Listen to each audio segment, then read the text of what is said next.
Crime scene cleaning could be anything from murders. That would be brain matter right there. To break-ins. It's obviously been a very violent attack. You genuinely never know what you're going to walk into. Major crime leaves a trail of devastation. There's blood in the hallway, the tile, just blood everywhere. On walls. There's a lot of blood there. In cars. Someone's been attacked with a samurai on the passenger side. Soaking into carpets. There's maggots all over this entire carpet. Once the police have gathered the evidence, they call in the crime scene cleaners. I haven't seen anything like this before. Highly trained professionals in the UK and United States who clean up dangerous hazards. The worst-case scenario is the lithium and gasoline, they blow up. Keeping the public safe. Tenant has booby-trapped the property with needles and syringes. The cat could have fed on the corpse. There's the body mark right there on the bed. How did this happen? What happened? Was they attacked? In this series, Testing 1, 2, 3. body cams take us beyond the police tape into the heart of the tragedy. Ready? He was so badly decomposed that I would not be able to recognise him, even if he was my brother. While leading crime experts dissect each scene. Crime scenes can actually be an insight into the perpetrator's behaviour. We get projected blood stain patterns when we have a breach to the circulatory system. And try to piece together what happened. There's been a frenzied attack within that building. It has sufficient malice aforethought to be considered murder.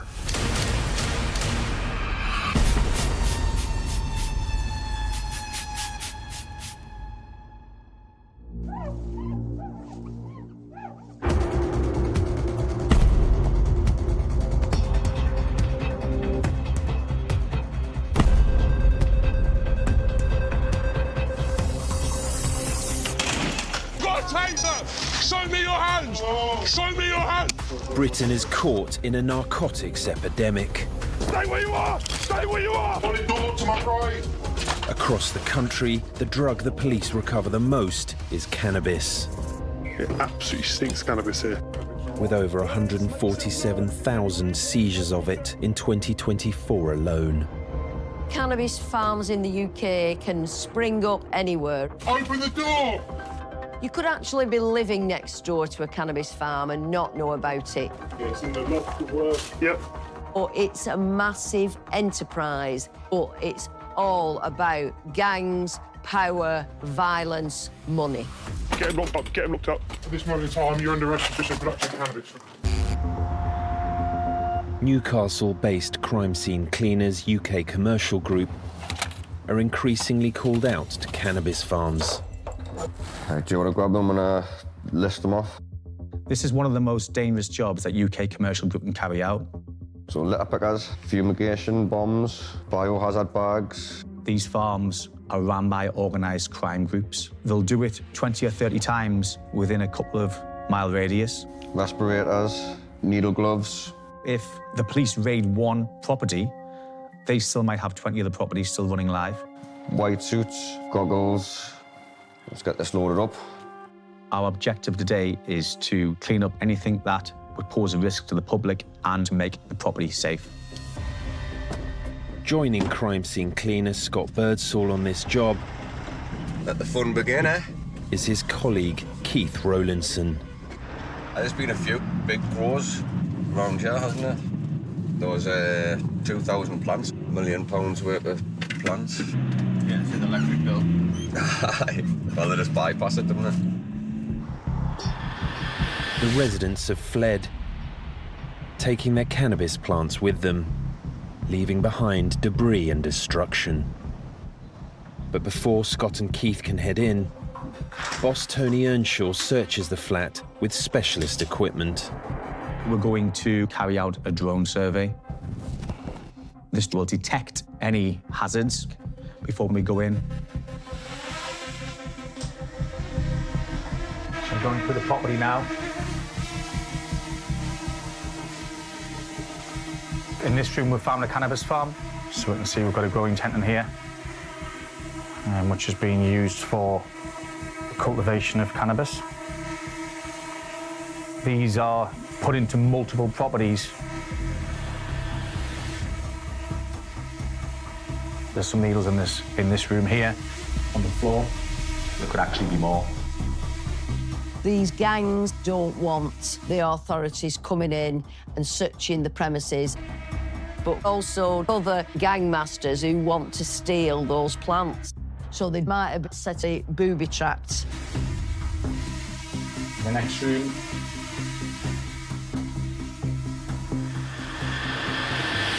There's a needle on top of this fridge here.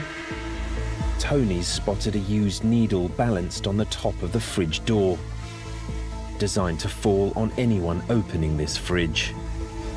We didn't know there was any needles on site. We thought that it was just a cannabis farm.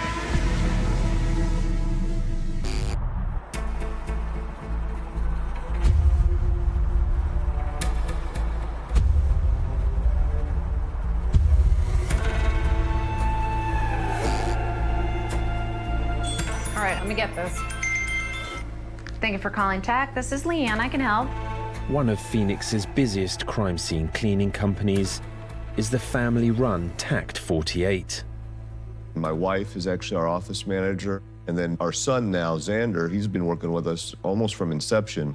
David will be up there in about 2 hours. Sounds like we're going up to Kingman. Okay. Today, the job is 190 miles northeast, in the remote desert town of Kingman, where the body of an elderly man has been found in mysterious circumstances. Can I get 5 gallons of chemical A and B? Thank you. I work with my dad a lot. He usually takes the lead on most jobs. You got your overnight bag? Yeah. The problem with working with my father is that the job never ends. Do you know what this job's gonna be like? I really don't have any idea what this job's gonna be like. I'm just hoping that it's not like that job in Sedona. Oh man, that one that the lady was there for I think it was 5.5 months before they found her. 5? Yeah, that one was rough. In Kingman, a police investigation is underway, and the man's body has been removed by the coroner. I have attended hundreds and hundreds of deaths. We treat all deaths as a homicide until we can prove something different. I'm looking for anything that will help give us a timeline of when things occurred and why it occurred. In the Arizona desert, temperatures can soar above 45 degrees Celsius. The man's body was discovered by his nephew a month after he last saw him. Ready? Yep. And the body has severely decomposed in the desert heat. All right, let's try and get in the house as quick as possible.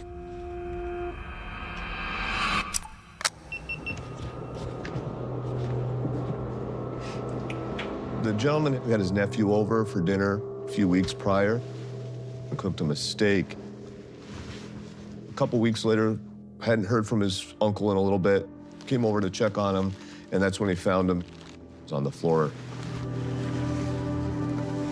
Xander, do you see this? Oh, wow.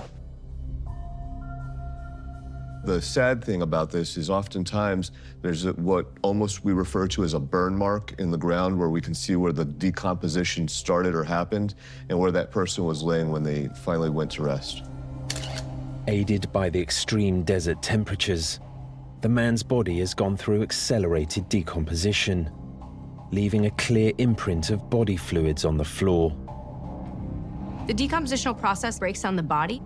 What used to be somewhat solid masses in our body, like tissue or fat, becomes liquefied, as well as various bodily fluids breaking down. Blood, urine, stomach bile. External factors can accelerate decomposition, such as ambient temperature of the home. As decomposition begins, the fluid will naturally go to the outlines of the body. So you'll see the areas of pressure where the body is making pressure against the surface. It appears it was in the fetal position, laying on its side. This is where it happened. It fell between the dresser and the nightstand. This is unique for the fact that you can see exactly where the legs were folded. There is a full imprint. The fact that this imprint is so vivid, it shows that the body was there for a significant time. It gives you a clue as to how this person died. The remains were in a fetal position. It may indicate somebody that was in acute distress. If you're feeling in pain, you're gonna curl up, you're gonna protect your core area. Wow, so sad. David and Xander Le Saffre must remove all traces of potentially contaminated body fluids from this property. Is that black bio? Yeah, that black is bio. First, they must extract all items that have been in contact with any biohazards. Because the person passed away on the carpet, and we needed to remove that. When you have an individual that is on a porous surface, rather than spreading across it, that fluid is allowed to soak in. Once they've got the heavily saturated carpet and underlay up, You got a bag for me?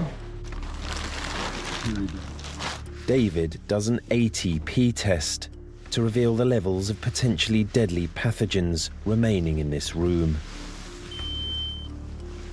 ATP stands for adenosine triphosphate, an energy-carrying molecule which exists in all living cells.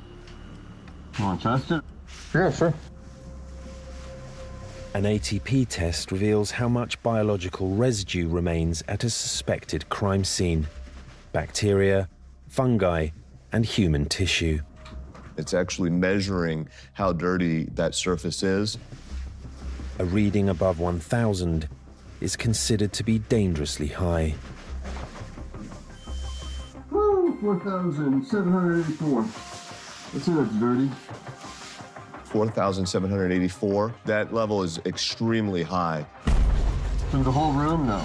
That level of decomposition could mean the body had been there for an extended time. It should be treated as a crime until additional information proves otherwise, because you never know what could be hiding in plain sight.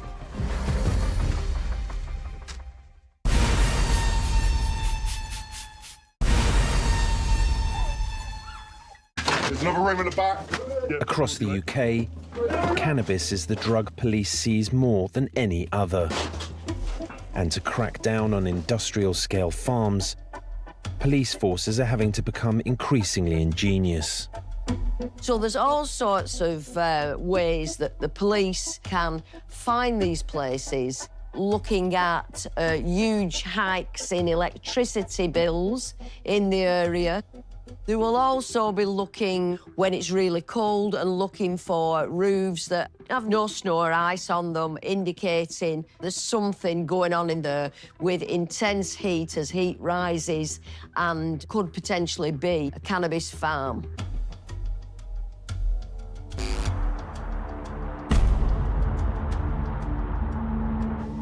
UK commercial group's Tony Earnshaw is checking for dangers in a recently abandoned cannabis farm. I'm about to finish my drone survey around the full property. Now I've identified these risks, we'll report it back to our staff. Tony's team are preparing to head into the property to clear it of all traces of cannabis production and make it safe for new tenants. Needle gloves on. But having found drug users' needles, including one placed as a booby trap on a fridge door, crime scene cleaners Scott Birdsall and Keith Rowlandson are proceeding with extreme caution. Seen better days, hasn't it? It does. Their immediate priority is a full sweep with their sharps box. Need to get rid of these immediate ones, mate. To clear the property of any more needles.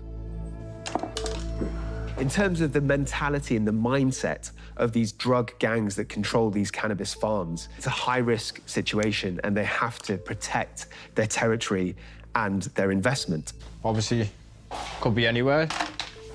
So I have to be careful. My eyes open in this one, mate. On needle sweeps, you have to be careful and stuff. We've been doing it for quite a while now, so we know what we're looking for, we know where the dangers, we know where the dangers are. So we just keep our eyes peeled and we take care of each other. We've found the 4 that were picked up with a drone, but we haven't come across any other ones yet. As of yet. But obviously there's loads of methadone bottles, needle packages, so no doubt we'll come across some more. I'd be surprised if we don't. There is very likely some sort of mental toll with running a cannabis farm. There's a lot of methadone bottles. Some people who are forced to work on these cannabis farms are brought over illegally on these false promises of legitimate work. They can't say no, they can't escape. There might be repercussions on their family if they do. And of course, they can't turn to the police because they're here illegally in the first place. Within this scene, there's discarded bottles of alcohol, there's needles, so it strongly suggests that these individuals were using drugs. Personally, I don't think that they turned to drugs because of the stress of growing cannabis. I think they were already long-term heavy alcohol and drug users. All it takes is them to drop a needle out the window and then anybody will go past and accidentally prick themselves with it. To avoid any contamination from used needles, Scott and Keith must take great care when clearing out all the debris. But what we're doing again, we're just using this as a clear zone. So everything that we've checked goes into this corner. And then once we start the removal, we know that this is all being checked through. There's a lot of small items, clothing and stuff, so it's going to take a little bit of time for doing the needle sweep. Doesn't smell or anything, does it? Not compared to some of them, like. That job last week with the human feces in bags, that was the worst job I've ever done. It took us 2.5 days. There was human feces in bags next to the front door and... Bottles of urine. Hundreds and hundreds and hundreds of bottles of urine. So when you walked in, the ammonia, the smell of it just hit you in the face. The toilet was fine, so I literally don't know why they were using bags. It was awful. You never know what's behind closed doors, do you? Aye. If you want to jump in the kitchen, mate, I'll jump in the bathroom. It turns out that even this room was taken over for growing cannabis too. I think he's used the bathroom as well. There's a light here. Soil in the bath.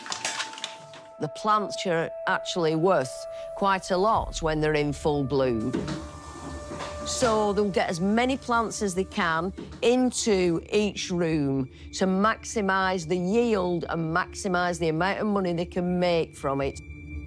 No needles.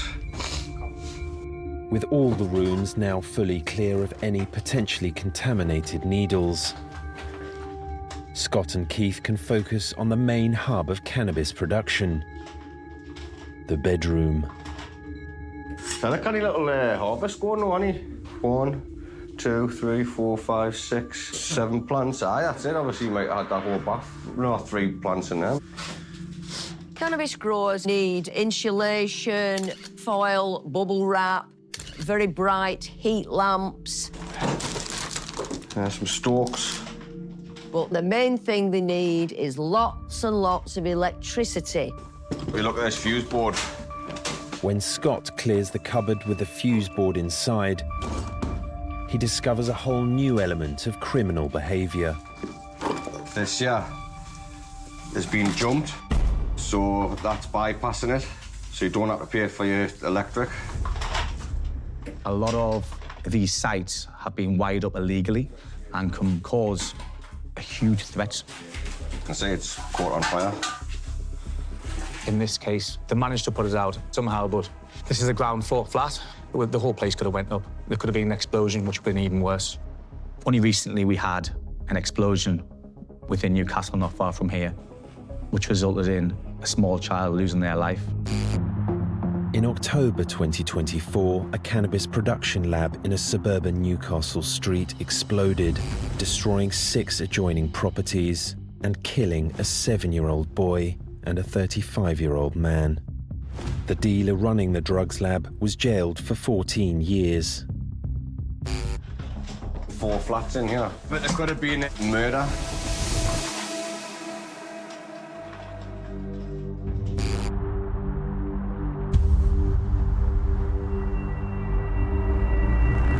Bike is vile. You have to get that up. Father and son crime scene cleaners David and Xander Lesafre are clearing up the remains of an elderly man who died in mysterious circumstances in a remote desert town. There's nothing that would indicate red flag immediately that this, beyond all doubt, is a homicide. But it doesn't rule it out. We should always keep an open mind. Talk to family, collect all physical evidence, wait for the medical examiner. The bedroom where the man's corpse lay undiscovered in soaring desert temperatures for a month now contains dangerously high levels of biological contaminants. I'll spray from here. I'm going to use hydrogen peroxide as an indicator. And anytime it hits anything that's biohazardous, it's going to foam up, and that's going to tell us that that area needs additional cleaning. It's so important to get rid of the biohazard. It's going to hold a bunch of different disease and virus, and we don't want anybody to get sick. Once they've identified areas of biohazard, David and Zander first spray them with an enzymatic cleaning solution. Concrete flooring can be extremely porous. The live enzymes within the cleaning solution break down the bio-waste particles, so the body fluids can be lifted from this surface more efficiently. The chemicals are dangerous, so it's important everyone stays safe and make sure that we're fixing any biohazard issue that there is. After the enzymatic cleaning, they disinfect the area with a sodium hypochlorite bleach. Then they spray the hydrogen peroxide again to check for any last trace of human remains on the floor. Perfect. No reaction. No reaction. Well, that's good. Take a break for 5-10 minutes. Whew. Let's call your mom. Hey. Yeah, it's a good job. All right. Love you too. Bye. Mom said she misses you. I figured. This is a very sad story, especially when it's family involved. Can you imagine having to clean up a mess like this after a loved one? I mean, we never really did it for Grandpa, and I'm glad that we did it. Yeah, that would have been a bad memory to have, especially like the last one of your grandfather, you know, all the good memories you have, and then the last one being that you have to get on your hands and knees and clean a job like this. Yeah, definitely. But while the area where the man passed away may be clear of blood and body fluids, all right, let's get suited. this job isn't over yet. The corpse was lying in the Arizona heat for many weeks. And in those conditions, body fluids don't just saturate floors. As the body breaks down into active and advanced decay stage, decompositional fluids will seep into anything. The furniture also could be infected with a biohazard. Yeah, it's in the wood. Then there's a maggot right there. If decomposition fluid is found in furniture, it's another sign the body has been decaying for quite some time. It's all seeped all the way up in here. Such a nice piece of furniture. Yeah. David calls the dead man's relatives to inform them of this new development. Hey, buddy, David over at TACT. I just wanted to give you a heads up. The dresser and the nightstand have all soaked up that bio, so we have to dispose of those. The rest of the furniture we can throw away. If we could take this bottom piece off. But the part that's been affected needs to be disposed of properly. I'll start chopping up this.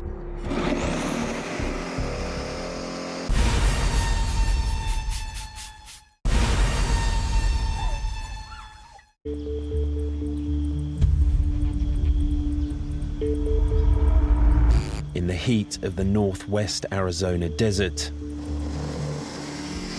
crime scene cleaning father and son duo, David and Zander Lesafre, are clearing up the remains of an elderly man who died in unknown circumstances a month ago.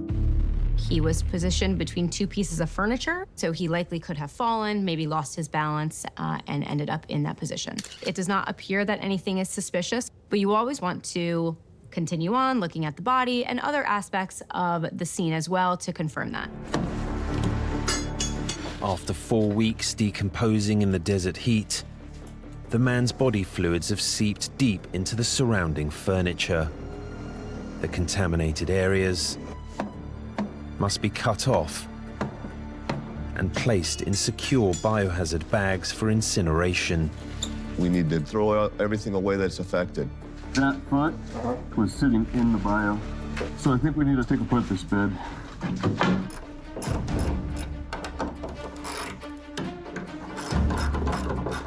When you're in those suits and wearing the respirators, it creates an enormous amount of heat. And we're in Arizona, you know, so it really makes you sweaty really fast, really hot, really uncomfortable. Here, hold this up a little bit for me.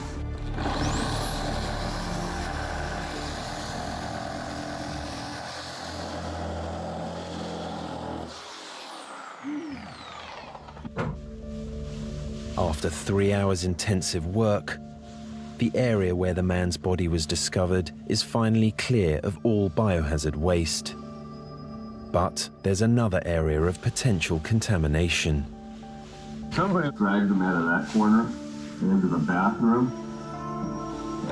A patch of body fluids on the bathroom's tiled floor. Most times we have to chip out those tiles, get down to bare concrete in order to be able to fully remediate it. That would be a much larger job, probably another day worth of work. The reason why somebody may move a body is because they want to conceal or delay the finding of that body. So the position of the body being between two pieces of furniture, that would not be something where a person would normally move a body to if they committed the murder somewhere else in the house. Sometimes we have to respectfully move the body from its position to get them into the body bag. The local coroner had to haul the man's heavily decomposed corpse from the bedroom into this room. Just a little bit. I don't think enough for taking up before.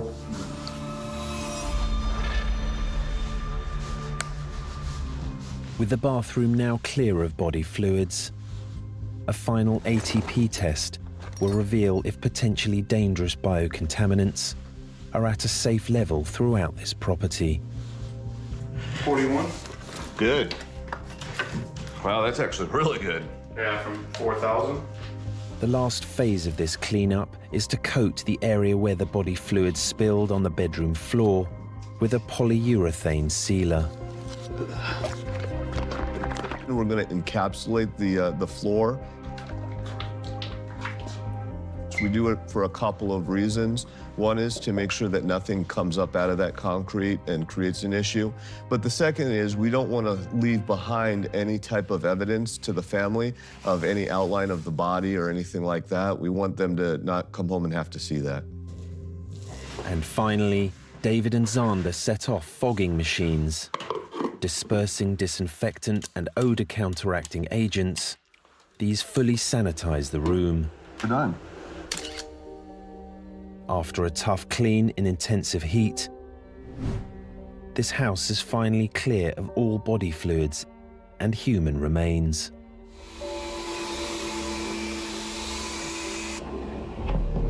The medical examiner will need to do a detailed examination back at the morgue to determine what the most likely manner of death is, whether that be homicide, suicide, natural, accidental, or undetermined. I did not see any obvious signs of anything out of place, damaged, knocked over. There was nothing obvious from the evidence that I saw that would indicate foul play. That it? That's it. Good? Good. Locked up? Locked up. It's now safe for someone to come in and redo the carpet, the pad for that, anything else that they would want redone. I'm extremely happy that we were able to help this family. It's always a rough time for anyone to go through this, so if anything I can do is a help, I'm happy with that. Well, when you're all done at the end of this, you know, you got to think what you have. Beautiful Kingman. I always take you to all the nice places. Zander's got a great attention to detail, and then just a good, strong work ethic. This job does make family time a little bit hard. You got to think the loved ones that you still have around you. That's how you're able to separate what you just did to get home.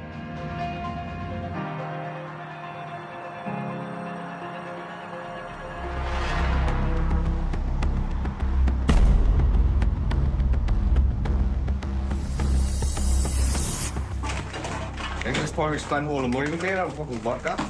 Bye. More bottles just gone. Scott Birdsall and Keith Rowlinson are clearing out a property that may have been part of a larger illegal cannabis growing enterprise. Cannabis farms don't usually just operate as a single entity. They're part of a chain and they're all under an umbrella of somebody controlling all those places. But it's a start point, and the evidence should lead to the arrest of the gang masters. Quite a harvest gun. They're about to tackle the main growing tent. Shall we get this tent? But as they've found areas booby-trapped with used drug needles elsewhere in the flat, they must be incredibly cautious. Dismantle this now. Just going to cut this light off.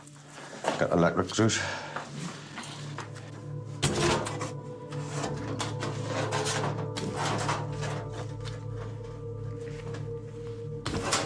Now what's on the back of this? There's stuff on top, like. Is there? Aye.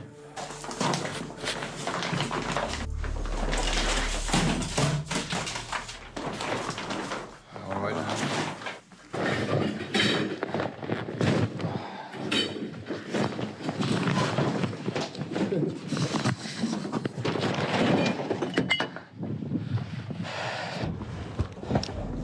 As they clear through all the debris and waste, Got a lot of phones. Scott and Keith discover more evidence of criminal behaviour. Burner phones are stolen. It appears that there's been other crimes going on centering from this premises. Burner phones are difficult for police to investigate who owns the phone, who's been using the phone at any particular time. It really does destroy an evidence trail. Dodgy plates. Making them themselves. All right. There are a number of false number plates found and kits for making up number plates. Normally, those would be used to put on stolen vehicles, to use them in crimes. I think some people view the growing of cannabis not to be particularly damaging to society. I think if it's attached to organised crime, then things get a bit murky because, of course, that is connected with violence, with murder, money laundering, trafficking and prostitution.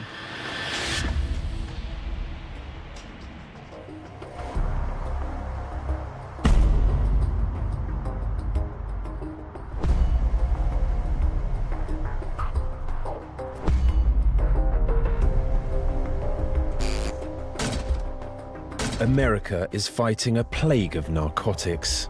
One with the dreads, he came in the back room with the AR-15. With nearly 1 million people arrested every year for drug offences.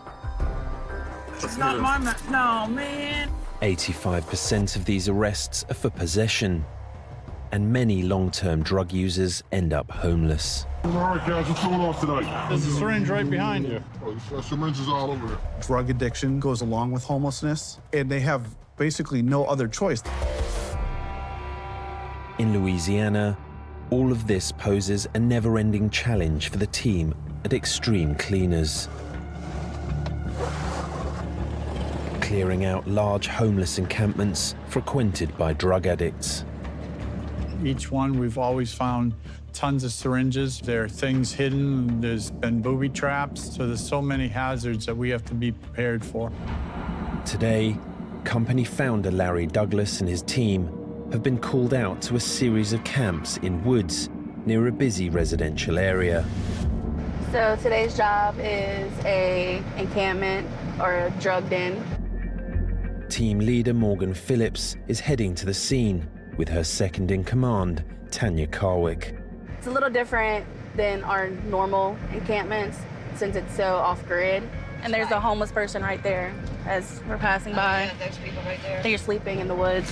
It's crazy. Yeah. In Baton Rouge, there are plenty of homeless encampments. Hazards at a drug den would be the occupants themselves. You never know how they're gonna react to seeing us and coming to take their home away. I think you can get into it from this way. It might be gated. This job has been ordered by Baton Rouge officials as part of a broader push to clean up hazardous areas within the city. The Essen Park area is usually a family-friendly area, but people have kind of stopped going there because of the drug dens, and they're concerned with their children might come across something. We're gonna be on the lookout for needles, knives, weapons, and even the homeless if they come and are combative. We have a dumpster on site, and this is a pretty large area that we are working. It looks like it was active recently. They must have left this morning. Nothing surprises me when we do a homeless encampment because we find so much stuff that you would not even think would be out there. As soon as they enter this camp, There's glass behind you. the crime scene cleaners encounter some serious health hazards. What the fuck is that? Oh my God. Look, that little rat just ran through my leg. Unfortunately, these become areas where rats, rodents, lice, other vermin can be. It's a rat, big old rat. They can cause a public health issue, not only for the homeless person, for anybody that has to go out there and contact them or clean it up.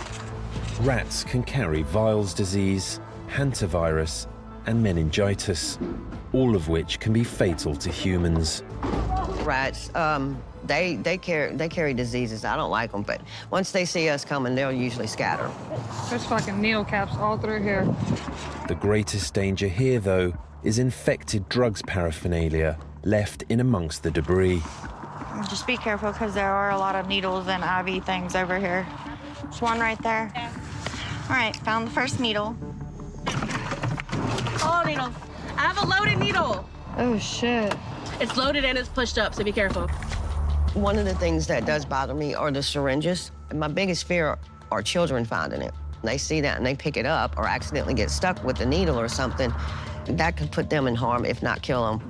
We found 2 loaded needles that already had drugs and blood in them, so a lot of syringes. But it's not just drugs hidden in this encampment. Small machete, pretty sharp. This is a bunch of knives that they use for weapons to defend themselves.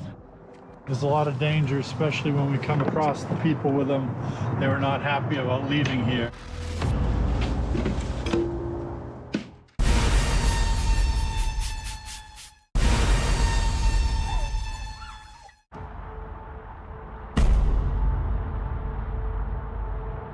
We're gonna finish this area. Okay. And then we're gonna move down where the trash is. Crime scene cleaner Morgan Phillips and her team Metal. are midway through clearing out a homeless drugs encampment in Parkland near a busy residential area. This is all hazardous material that we cannot throw in the dumpster. Despite the constant threat of the former inhabitants returning, they must get this camp completely clear of waste and biohazards before nightfall. No way. We saw a lot of kids stuff. We found diapers. It's sad. We did find diapers and kids' toys, which indicates there is children being brought to these encampments. I have children personally, so it's really sad just knowing those children are in that type of environment, knowing that it's not safe to anybody, much less a kid. Right next to the children's belongings, there's evidence of serious drug abuse. They put their drugs up here, they light it down there, and they melt their drugs on here. So methamphetamine is a stimulant. If they're using methamphetamine, that may be a quicker trigger where they're more prone to be violent and to take aggressive actions. So whenever you're at a camp like this and you're finding meth pipes and the people are still around or returning to the area, it is very dangerous. This is something I found in the leaves, buried right under there. And that's what they use to smoke. Meth. Crime scene cleaner Tanya Carwick can sympathize with the plight of people who end up in camps like these. I really do feel sorry for them. But a lot of them, some of them, especially the ones addicted to drugs, they're not ready. They're not ready to get clean. I don't judge. Nobody should judge anybody. I was always the black sheep of the family, and I started hanging around the bad crowd. And one thing led to another. We started smoking weed. Then we started doing crack and heroin, and then meth. Hey, busted pipe. You smoke anything Meth. Right, you smoke anything out of it, but it's but it's usually mainly from meth. Then I started to deal meth. to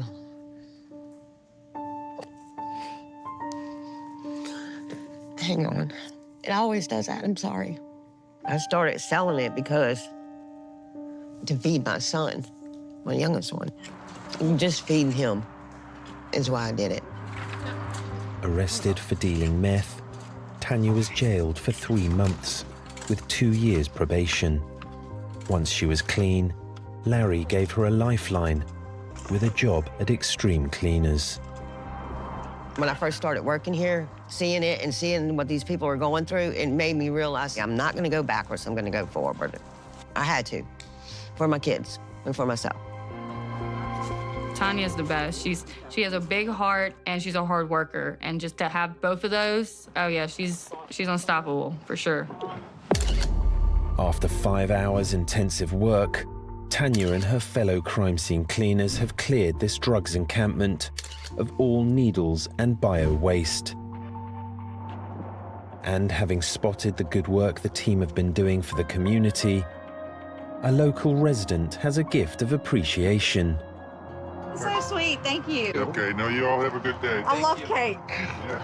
We get a lot of people in the community, and when we're working, are very happy that it's being taken care of and that the criminal element is being removed from their neighborhood and near their houses.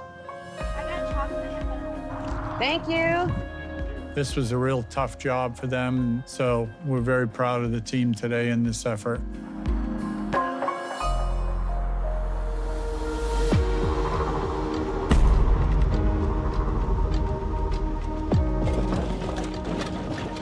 Crime scene cleaners Scott Birdsall and Keith Rowlandson are clearing out an illegal cannabis farm.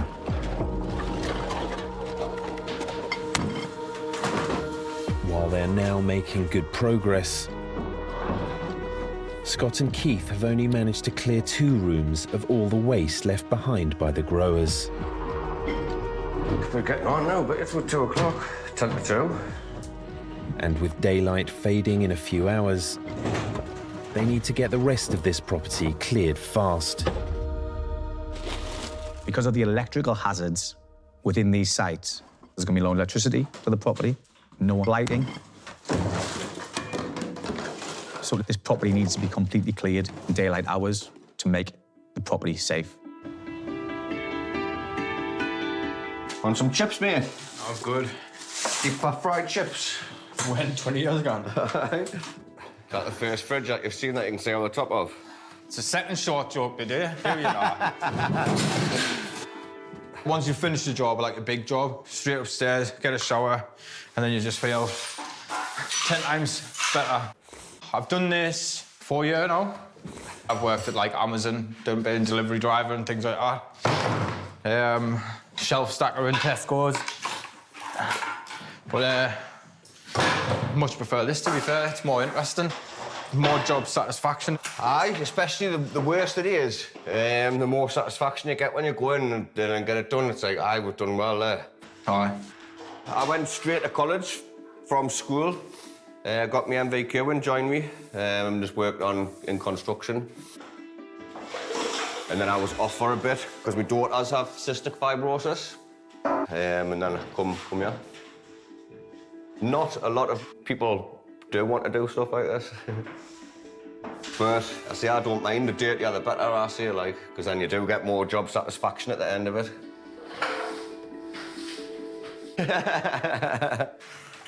Thank you. After 6 hours exhausting work, Thank you. Scott and Keith finally have this flat cleared of all the waste from the illegal cannabis farm. Is that it for the rubbish? The bath just needs sweeping. So you just never know when you're going to be sweeping compost out of the bath, do you know what I mean? Never know. With the property now totally cleared out, all that's left to do is a fumigation with a chemical insecticide fogger.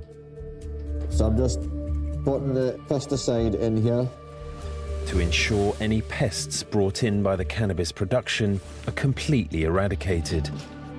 so I can spray the skirting boards.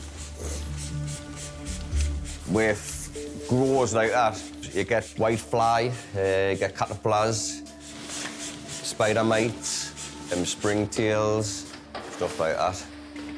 Chemicals we use are toxic, so we don't want to be breathing them in. The fumigation bombs will kill everything else, because obviously that's airborne. These one-shot fogging aerosols are triggered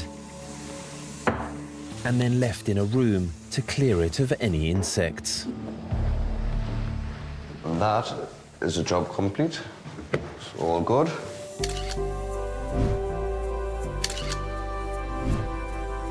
Set the fumigation bombs off. We'll get the electricals separately and then get taken back to the depot into the container, and then they get taken away from there. So it'll be fully complete tomorrow morning. I was expecting to find more syringes than we did, so that was pleasant, not finding them, so it was all good. We get the satisfaction of knowing whoever goes in next is safe. So it works out well. Obviously, the property looks 100% better, and you know for a fact that it's safe.